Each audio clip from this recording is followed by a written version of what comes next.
And today I'm going to be talking to Scott Beatty. He's a comic book writer and creator. You may know him from such things as his collaboration with Chuck Dixon on Robin Year One or Batgirl Year One. I'm going to bring him in, and he can tell you a little more about himself and a little better than I could. So, how's it going? Hi, Chad. How are you? I'm doing okay.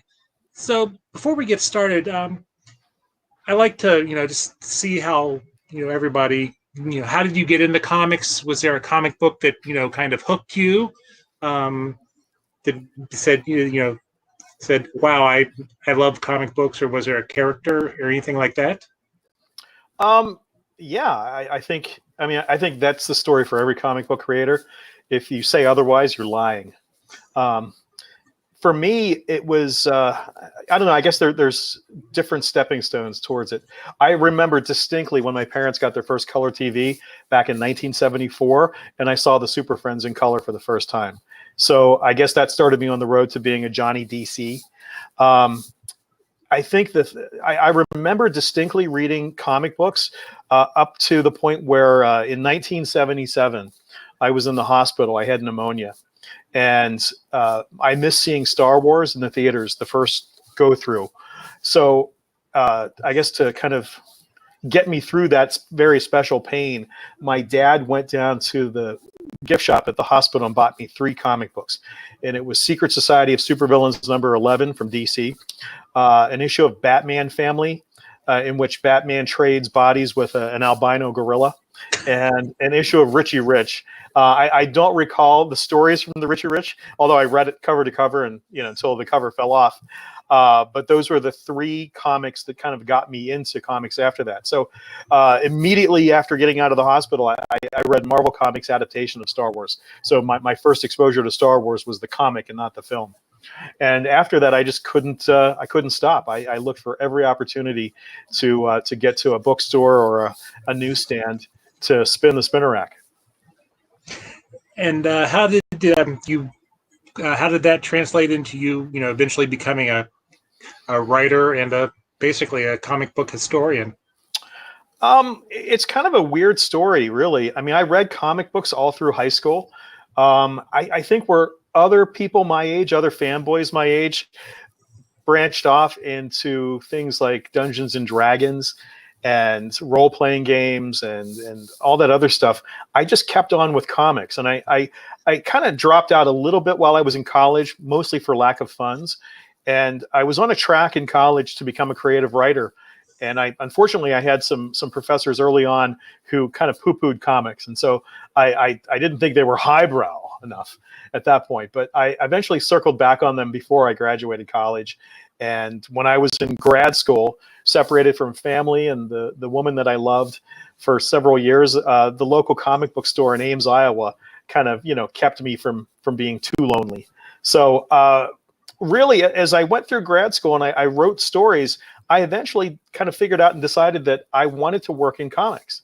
I didn't want to have a collection of short stories that never got published or a half-finished novel in a drawer while I was teaching. I really wanted to pursue that path, and so I did. I was literally on my honeymoon when I interviewed for the Comics Buyer's Guide for an editorial position. So and then after that, I went to work for Wizard as a copy editor with kind of the proviso that I was kind of handpicked by Wizard to come on board to take over their toy side and to start Toy Fair magazine. Mm-hmm. And all the while I was making contacts and trying to make inroads into the comics industry so eventually that I could write comics.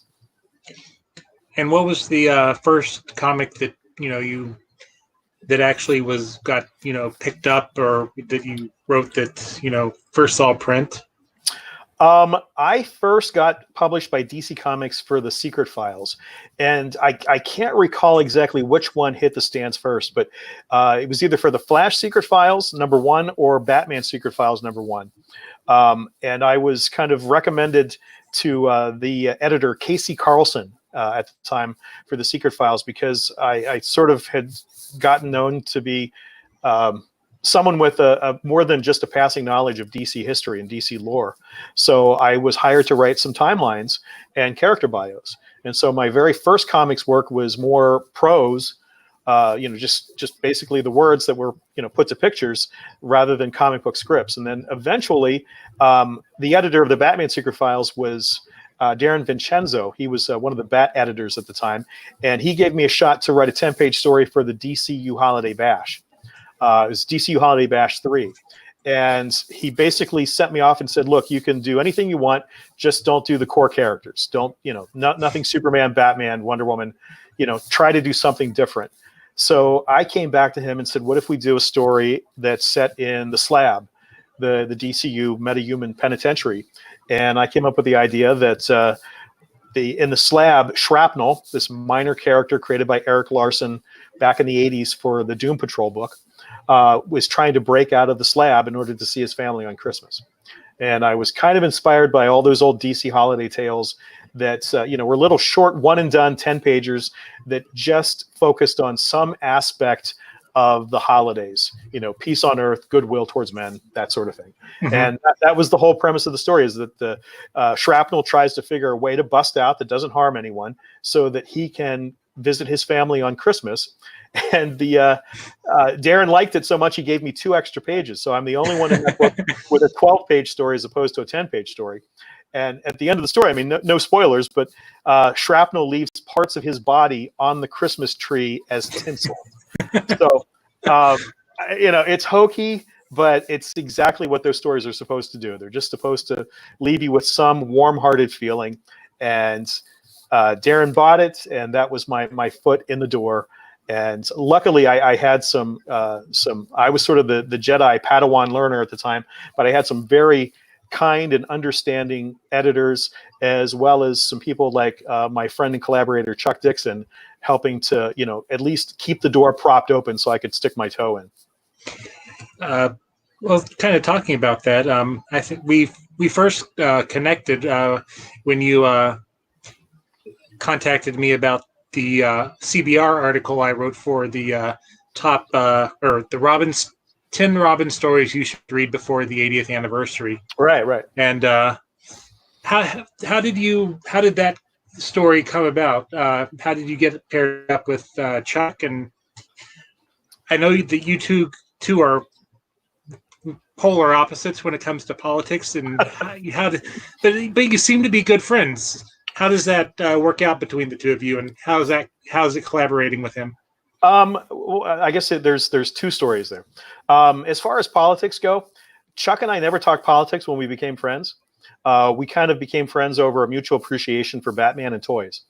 When I was editor of Toy Fair magazine, I was looking to fill a feature for the annual New York Toy Fair, which is now at the Javits Center, but it used to be spread out all over New York City at different locations where the various toy companies would come in and show off their wares. And I knew specifically for this particular year, which was, I'm going to say 1997, possibly, that they were showing off one of the first Bane action figures for the really abysmal Batman and Robin movie. Yeah. And so I asked Chuck, who I knew used to, take the train from his home outside of Philly to New York to go to DC and Marvel, if he'd like to come in and meet us and go to Toy Fair, and we'd basically take some pictures of him with the Bane toys, and then he would write a feature, to see how the toys measured up to his expectations of toys. And what many people don't know about Chuck is that he is an avid toy collector, specifically miniatures, toy soldiers. He paints them, he puts them up. He's got every Bane toy because he created Bane. So he loved toys. He loves toys. And that's how I kind of got in a friendship with Chuck. And we just kind of went from there, talking toys, talking movies. We have a very similar sensibility in terms of the kind of storytelling and the things, movies, television shows, things like that. Politics, Chuck likes to say that I'm a little bit Jimmy Carter and he's a little bit Attila the Hun.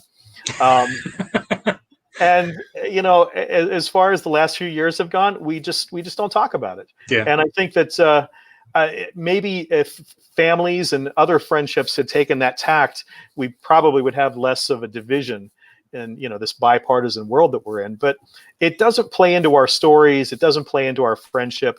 We agree to disagree. Mm-hmm. And I think that as far as social media goes, I don't talk about his stuff. He doesn't talk about my posts. We don't use that as a place to, kind of air our grievances politically. Mm-hmm. And we stick to stories. And, we've been able to maintain our friendship and collaboration. We had just talked via messaging a couple of days ago about something else we're working on. So the politics are, how we feel as persons, not how we feel as creators. So, so that's that story. As far as collaboration goes, we've always been kind of a 50-50 split. And when I say kind of, I mean absolutely 50-50. Like, editors always ask us who wrote which pages. And it really is a literal split 50-50 down the middle. But when we write things, we talk about it first. We kind of have an idea of where the story's going, whether it's, writing out the proposal or the springboard. And then we just send pages back and forth. I'll write 5 pages and send it to him. And he'll, spend an hour writing 5 more pages and send it back to me. And when I say an hour, I mean, he's literally that fast. I mean, and that good. So at one point during our first collaborations, I was kind of flashing back on an old Strange Sports Stories tale from DC Comics. And it's one that just is stuck in my memory because I think I read it at a barber shop when I was a kid. But it's about a guy who's a tennis pro. And he realizes in the middle of the game that he is playing against a person who is his lifelong nemesis. And they are playing with a grenade instead of a tennis ball. And then the more he lobs it back, I don't, know the proper tennis terminology, but, every time he serves it back, he realizes that his opponent doesn't get tired and isn't sweating. And oh my gosh, it's a robot. So I sort of liken our collaboration like that. I'm doing my damn best to try to keep, the grenade, the ball in play. And Chuck is just, tireless. So I'll, spend all morning suffering over 5 pages. He'll send them back in 1 hour, and he'll write me into a corner. And literally, Batgirl's falling off a roof without a bat rope, and there's no, chance of escape. And so I have to figure my way out of that trap. And so that's how it sort of evolved from there. We would try to write each other into corners. And I think that the forward momentum of the stories really improved from that because we were challenging each other. So.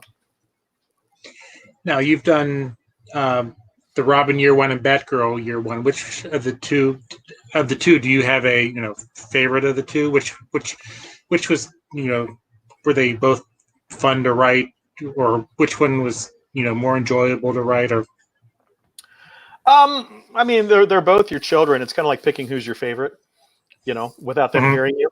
Well, that's why I only have one. Well, I have 2, so that's the thing. A boy and a girl, so that the parallels are there. I like Robin Year One because we had a chance to do some different things with the format. When we first pitched it, it was going to be standard, but then DC came back to us and said, let's do a prestige format where you have extra pages for every issue. So it's 48 pages for kind of like a 4-part story. So it literally is about the same page length as Batgirl Year One. It's just formatted differently. The story structure is a little different. When we started scripting it with Javier, we realized that Javier could do things in the art that's we didn't expect, and so we went back and actually rewrote things for him. And then Marcos Martin, who did Batgirl Year One, pitch hit on that. So Dick Grayson and Robin is one of my all-time favorite comic book characters. So that book was a bucket list for me. I mean, having written that fulfills a whole lot of fanboy dreams. Batgirl came second, and you can see my name's first on that. We kind of like switched off. I was sort of the driver in terms of the plot. But again, these are 50-50 splits, so we both share all the duties. Batgirl I enjoy a lot because Batgirl has kind of achieved its own life, even beyond the miniseries. It was named Best Miniseries of 2003 by Wizard Magazine. It was a hair's breadth away from becoming an animated movie at DC. It was a motion comic. I mean, Batgirl has really found her own life and has been on the bookshelf here, there, and throughout Europe and other countries since its inception. So I really appreciate Babs. And I think I liked writing Babs more. That was a lot more fun.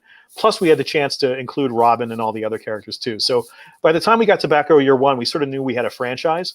And I distinctly recall in one of our earliest meetings, Chuck and I would meet in New York City at DC Comics office. Chuck coming up from Philly. I'm coming in from Eastern Pennsylvania. And Chuck's pitch to DC was that, this would be a bookshelf. That's, there's no reason, like after Batman Year One, why we aren't doing this with every single DC character. And so Robin Year One made the most sense. And then Batgirl Year One was the next thing we had in line. And then ultimately DC came to us and said, hey, let's do Nightwing Year One. And so we went from there. And by the end of Nightwing Year One, we were fully prepared. And we actually set up the story to do Jason Todd Year One. That was, hopefully going to be the fourth of the Year Ones. Yeah, that's one of the things I read on your blog today about doing the Jason Todd Year One. How do you have a general idea of how that would have gone, or how you would have approached that character? Because he is a character that's, I guess, can be divisive among fans. Yeah, I think that at a certain point with continuity and characterizations, you have to turn off your brain. I remember reading Jason Todd when Jerry Conway introduced him in, what was it, Detective 526? Mm-hmm. Like the first Killer Croc stories where Killer Croc killed his parents, and he was a circus aerialist, and there was, other than having red hair, there was nothing in his DNA that was different from Dick Grayson. And so then, like later, post-crisis, he was reintroduced as, sort of a street punk. And that certainly gave him more life, especially up to a death in the family. So I think what Chuck and I wanted to do with it was to take Jason Todd's story and just really, kind of explore what it means to be the kid who Batman sort of went out and recruited out of spite because he fired Dick. And so he needed somebody. And so he got a kid who was probably least likely to follow the rules and kind of, I guess, basically follow what it means to be Jason Todd in that role, which is counter to Dick Grayson. I mean, Dick is always going to be a hero. He's probably one of the few heroes in comic book fiction that decided to create another identity when he couldn't be the sidekick anymore, because he knew ultimately that that's his job. And, certainly he has filled in for Batman. And I think Dick fully expects that someday he will be Batman, and has been in the past. So with Jason, we wanted to kind of see the, kind of the rough and tumble kid and what it meant to him to be Robin, and what it meant to the other characters as well. Because I think all the Year Ones sort of focus on the family dynamic and how characters outside of that, I guess, that dyad of Batman and Robin look at it and say, what are you doing? That's a kid, Yeah. And he's got bright colors. It's an intentional target. We get that, don't you? So you also wrote some Tim Drake too. So how does he rank in your Robin hierarchy? I kind of follow Chuck's feelings and philosophy about Tim, that Tim is the guy at the end of the day who would give up being Robin, that eventually he would grow up and get a job and get married and have kids. Mm-hmm. And I don't know how that certainly extends now with the character Drake, which is absolutely the worst superhero name in existence. I don't know, Red Robin. Well, I mean, Red Robin was that's probably, a little less terrible than Drake. Let's take your last name and make it your superhero, Yeah. So Beatty, okay, let's advertise it to the world. I liked him in that. I mean, I always liked his story that he figured out who Batman and Robin were, and he saw that Batman was becoming a darker, version of himself, and decided to throw his hat in the ring. And if you've read my blog, following Last Laugh, which Chuck and I co-wrote, we had plans for Tim to ultimately become Blue Beetle. And that was the story that we really wanted to tell, where Chuck had used Ted Kord and Blue Beetle in Birds of Prey. And Ted was suffering from a debilitating illness that eventually would halt him from being Blue Beetle. And so the idea we came up with, and this was long before Stephanie Brown became Robin, was that he would hire Tim Drake. And at that point, Tim's dad, Jack Drake, he had just been paralyzed and had all kinds of medical issues. Tim needed a job. And he didn't want Bruce's, handout. So he would take the job as Blue Beetle and fill in for Ted Kord with all the bells and whistles, the bug, all the technology. And because Batman needed a Robin in order to get under Tim's skin, Batman would hire Stephanie Brown. Mm-hmm. And so ultimately, Tim would return to the role of Robin because that's the intent.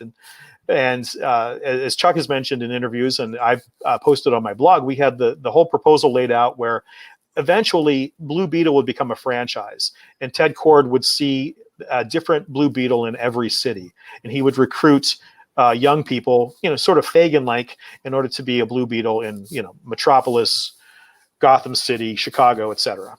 So you kind of touched on it. Joker Last Laugh, the 2001. That was a summer event, correct? 2001. It was a 5th week event, and I'm trying to remember. I think early on we were hoping for April Fools, because April that year had 5 weeks.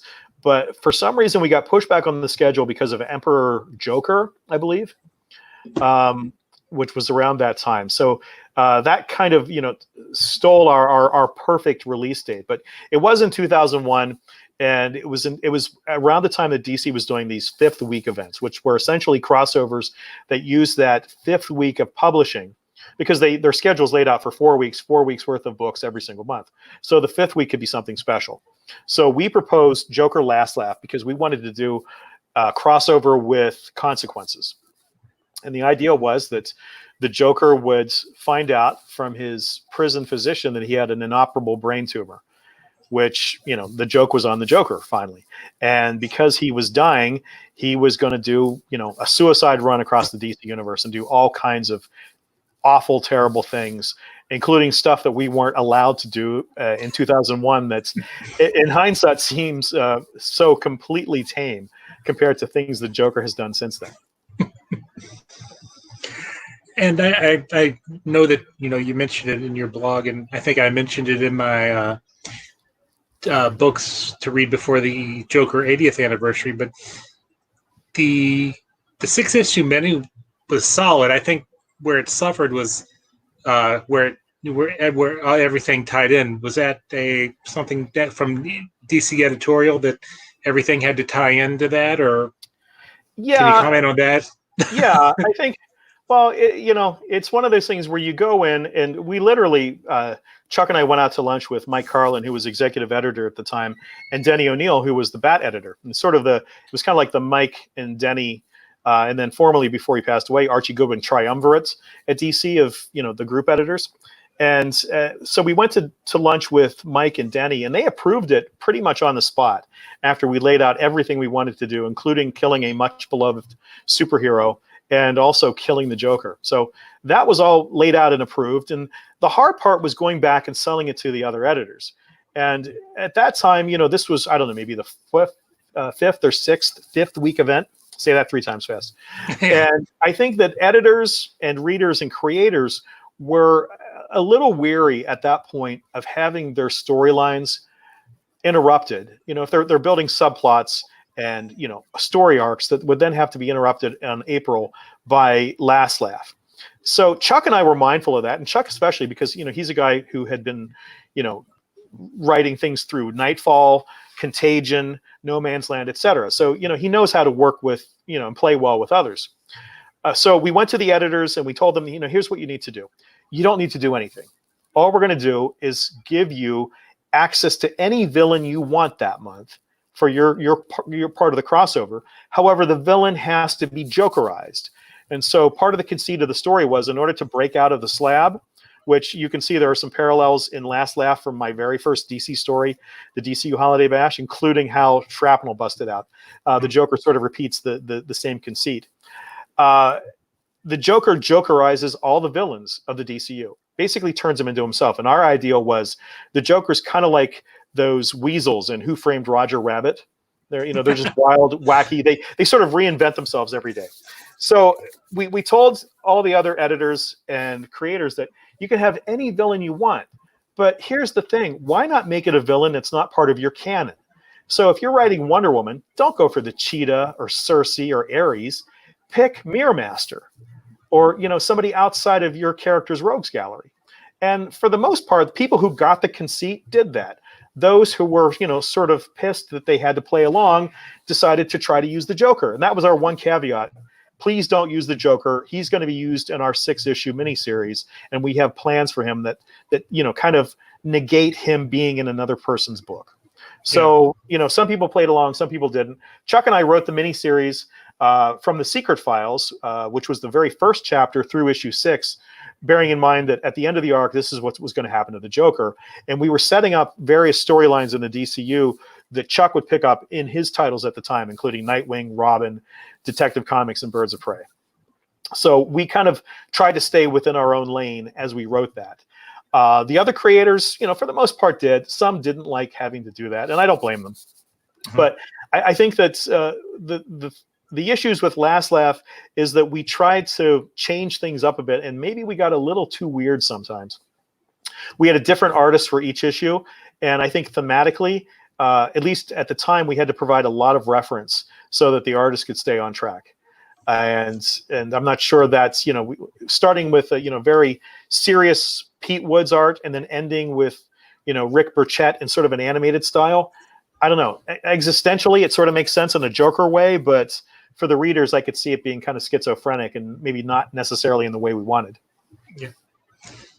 So, again, going back to what I read on your blog, you kind of touched on it with the Blue Beetle spinoff, but you also, one of the pitches that you had was to have a book that focused on the Slab. Is that correct? Yeah. If I can just kind of interject real fast, I mentioned that we wanted to do a crossover with Consequence. And so what I mentioned sort of obliquely, we were going to kill the Elongated Man. And the original pitch, we wanted to kill like the most beloved DC character. I mean, we figured that the only way to get people to take it seriously was to really just piss off fans, And it's not that Chuck and I don't love the Elongated Man. I mean, he's totally lovable, but I guess at a climax in the story, the Joker was going to kill Ralph Dibny and stretch his body across the Gotham Gate Bridge with, a message to the superheroes written on Ralph's body. Yeah. And then that was going to prompt Superman to go over the edge. And initially, Superman was the one who was going to beat the Joker to death. Now, for obvious reasons, we couldn't do that in 2001. But if you've seen Man of Steel, it's perfectly okay to snap the bad guy's neck or have had the Joker, cut off his own face. So the things we wanted to do were to have the Joker legitimately die. And if you've read the series, we had a character called Rancor, and his superpower was that he could heighten the emotional intensity of anybody in the room to the point, to go from, a scale from 1 to 1,000,000. So if he were in a crowd of, rabble rousers, they would immediately go to riot in his presence. And so that's sort of what we thought would happen with Rancor. And if you add to that him being Jokerized, he would, have all that negative energy in terms of, a bad sense of humor. And so we wanted to kill the Joker and then have the heroes deal with the consequences of killing a villain. And eventually that kind of turned into Nightwing doing it because we wanted to explore what a character like Dick Grayson would do, who saw, the love of his life, Barbara Gordon. Okay, Starfire fans, let's table that for a second. He crippled Barbara Gordon. He beat Jason Todd to death. And in the course of Last Laugh, Dick believes that he also murdered Tim Drake. And so, Dick is supposed to snap and kill the Joker. And then, Chuck followed that kind of, crisis in Dick for the next few issues of Nightwing following Last Laugh. So at the end of it, we wanted to have a crossover that had emotional impact where we didn't just return to the status quo, and then we would have books coming out of it. And we thought, okay, let's do some books that nobody's really seen right now. So we do a book based on the Slab, which is life inside a metahuman penitentiary. So it's like Oz meets, the DCU. Or, Orange is the New Black, that sort of thing. We wanted to do a series called Meta Marshals that followed Marshal Dina Bell, who was, teaming up with Shiloh Norman, kind of the apprentice Mr. Miracle, and they would go out and they would capture and hunt down metahumans, sort of as skip tracers for the DC universe, and the new Blue Beetle series and other things like that. So, coming out of it, we wanted to kind of seed the DCU with some new concepts.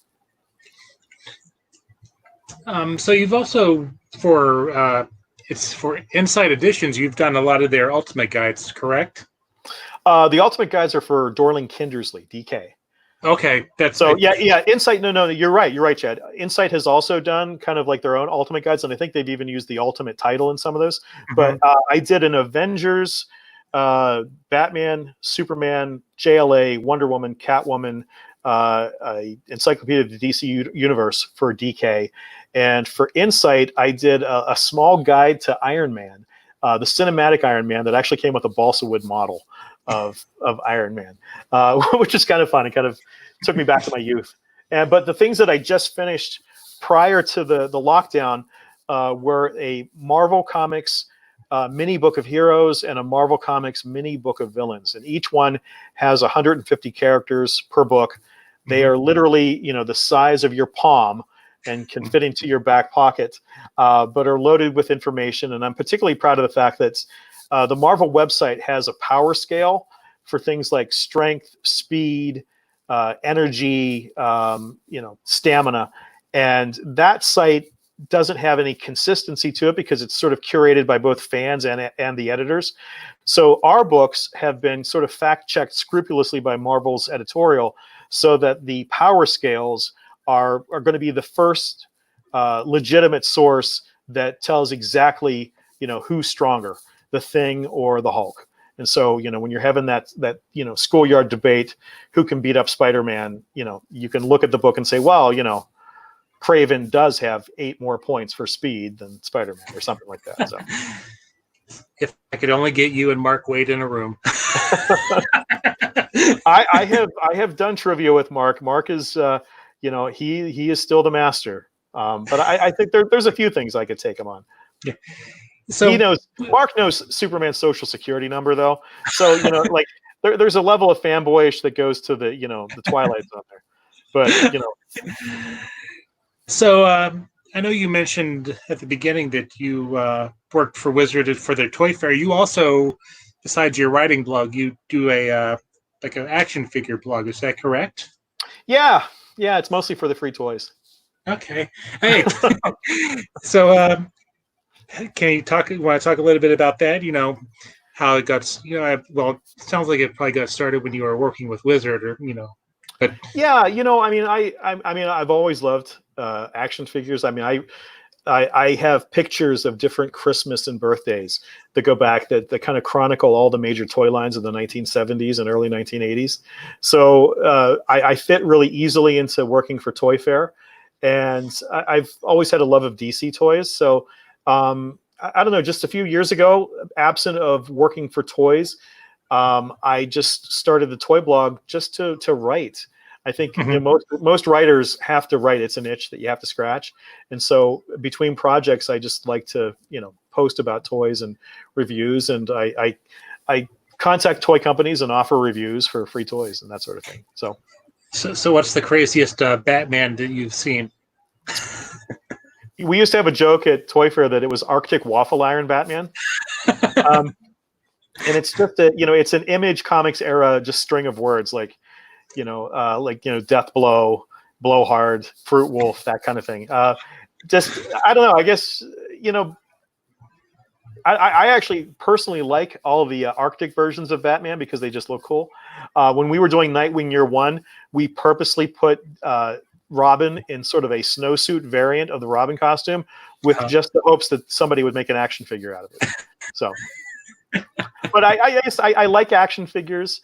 I look at the industry now, and I look at the wealth of creators who, collectors, who will take an action figure that they don't love everything about, and they'll fix it. They'll pull out their paints, they'll pull out their Sculpey, and the customs that are made are just beautiful. I mean, we used to pay people at Toy Fair to make our list of figures we want to see, and so I think part of the not just comics as a result of the Wizard fandom, but the toy collecting geeks are a direct result of what we did in Toy Fair. So are you, besides the Marvel project, are you working on anything? Are you, writing any comic books or anything like that? I don't have anything comics right now on my plate. I have a novel, actually a novel trilogy that Chuck and I are working on that's superhero related. So I can't really speak more to that than what I have right now. Sure. I have mentioned on my blog that Chuck and I we did have a collaboration a few years ago with IDW. It was a creator-owned project called Unprepped, and if you want to learn more about it, it's on my blog. It's sort of a post-apocalyptic comedy, or pre-apocalyptic, or inter-apocalyptic comedy, because it takes place during the end of the world. IDW has had some hard times recently.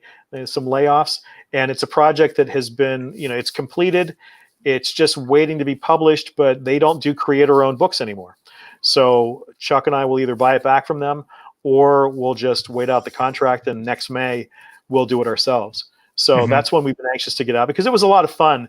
And I think it's ripe for content for streaming media like Netflix and Amazon Prime. We sort of pitched it cinematically, and we're hoping that we can get it out there.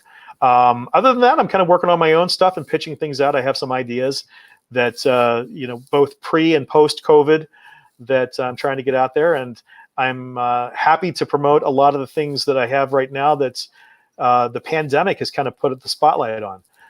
I've been seeing things like Robin Year One and Batgirl Year One get a lot of press, just because with the absence of new comics, I think a lot of the news sites are looking back on like, hey, here's good comics you should read.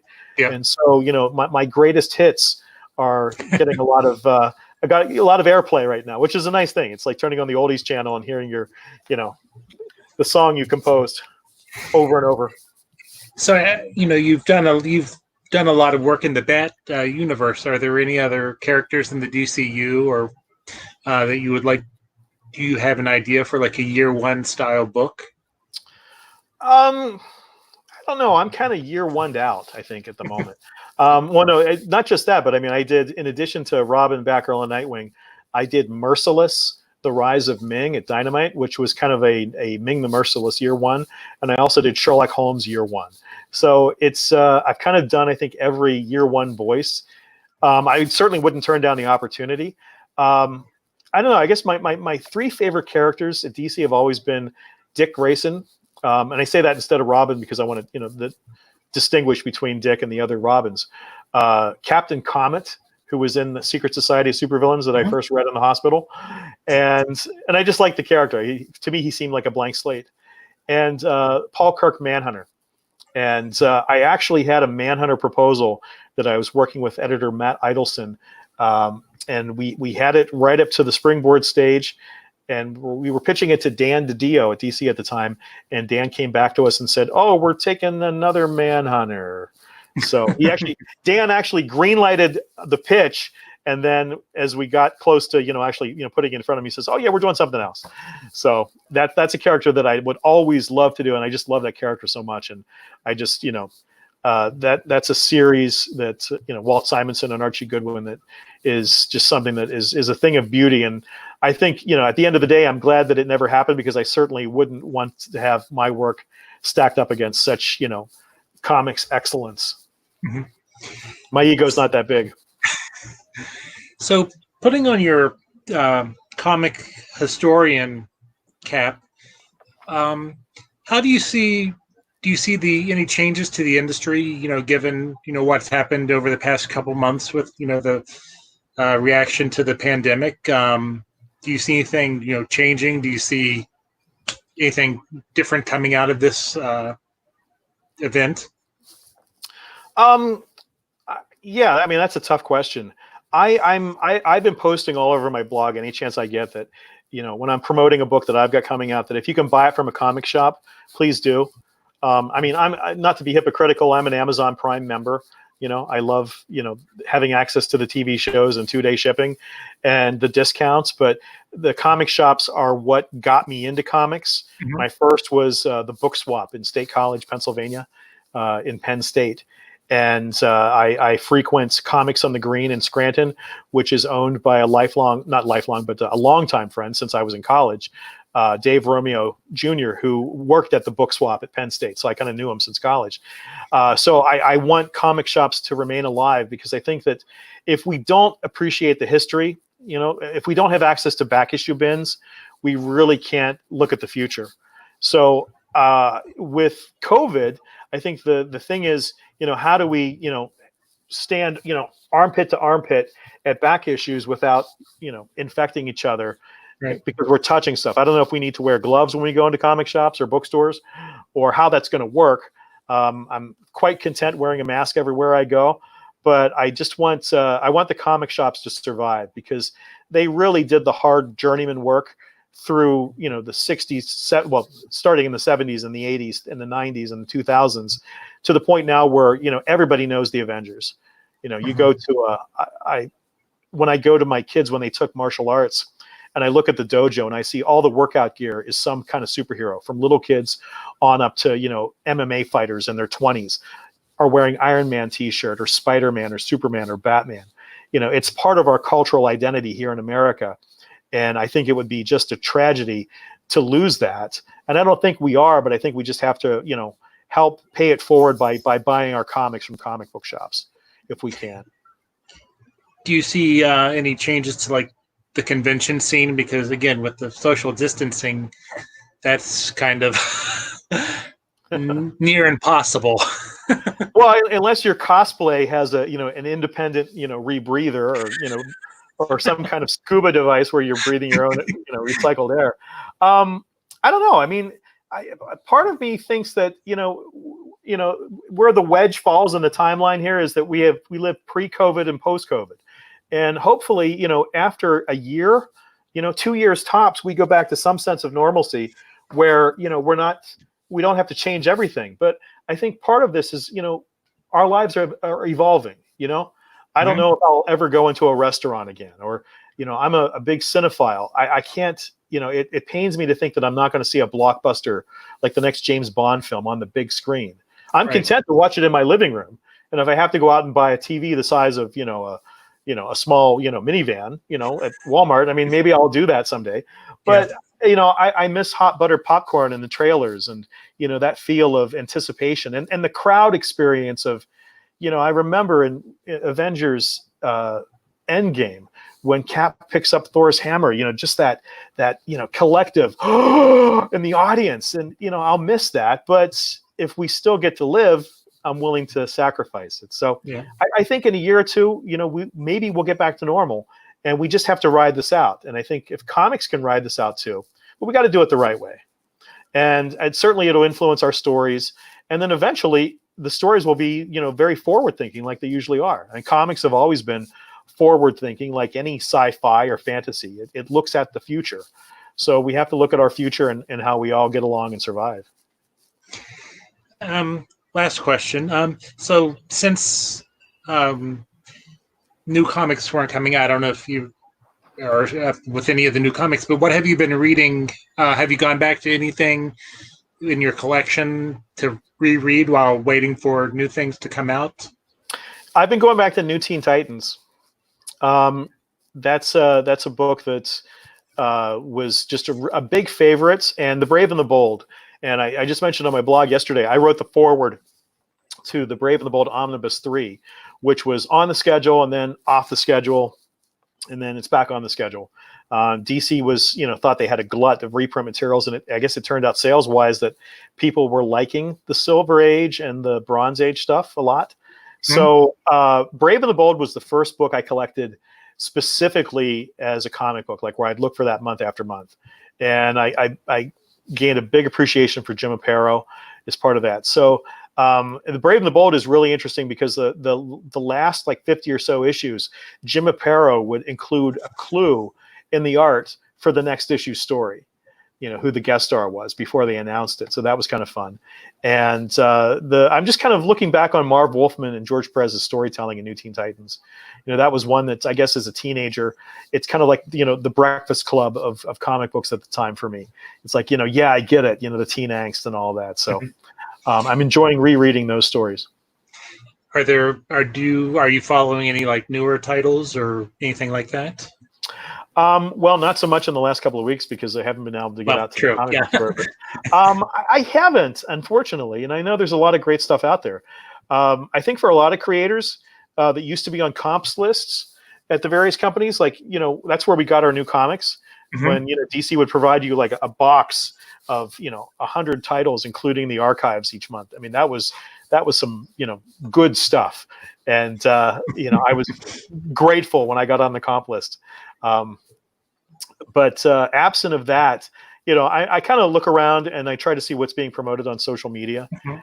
And I don't know. I guess I've been looking back on stuff that's I appreciated as a kid. I think that with the lockdown and kind of tucking in, finding things that like that known quantity and rereading it and appreciating it has been where I've been at the last 6 weeks or so. Hey, there's nothing wrong with that. All right. Well, I want to thank you for taking the time to talk with us, and thanks for having me. And if you want to give a couple your blog shout outs, then that's and where people can find your stuff. Yeah, I'm at it's http //scottbeatty.blogspot.com. If you Google Scott Beatty, and the title of it is Dialogue to Follow. Uh-huh. I think I populated the internet enough for the search engine optimization that my stuff usually comes up first. You have. When I was doing research for this interview, then yeah, it was easy to find. I have had some free time on my hands. The other thing is the toy blog is called Plastic Memory, and that's actually plasticmemorial.blogspot.com. And the only other thing I wanted to pitch is that Nightwing Year One is finally being reprinted. It comes out June 30th. Nightwing Year One sold out each and every issue when it was published back in 2005. It was in Nightwing number 101 to 106. And what's interesting about it is that each issue outsold the previous issue. And if anybody knows comic book economics, after the first issue, the second and third issues usually sell about 20 to 30% less. We actually outsold the previous issues. So they sold out. It was only collected in one single trade paperback in late 2005. And if you look for it on eBay, it's about $150 to get the trade paperback. So finally, at long last, they're doing a deluxe hardcover edition. It has sort of the same cover trade dress as the Batgirl and Robin deluxe editions. And so they kind of make a neat little trifecta that maybe someday they'll put into a box set. But after 15 years, it's finally coming out. And it's kind of concludes our trilogy. It's got Batgirl and Nightwing, and we pick up themes from Robin and Batgirl Year One. It sets up Jason Todd Year One, and I'm proud of that in particular because we really made great efforts to have that sort of fit into New Teen Titans continuity with the Judas contract. And the goal with writing it wasn't to negate anything that Marv and George had done. And so we sort of kind of try to fit in the story off panel so that it occurs on the Batman side of the universe, and it also fits in with the Judas contract continuity, including that silver suitcase that Nightwing has at the end. All right. Well, I'll be, if you want to send me the links, I'll include those in the show notes. And again, thank you for taking the time, and stay safe and stay healthy. And we'll look forward to more stuff from you down the line. Well, thank you. You too. And you take care of your family as well. And we'll see you soon. All right. Thank you. Have a good evening. You too.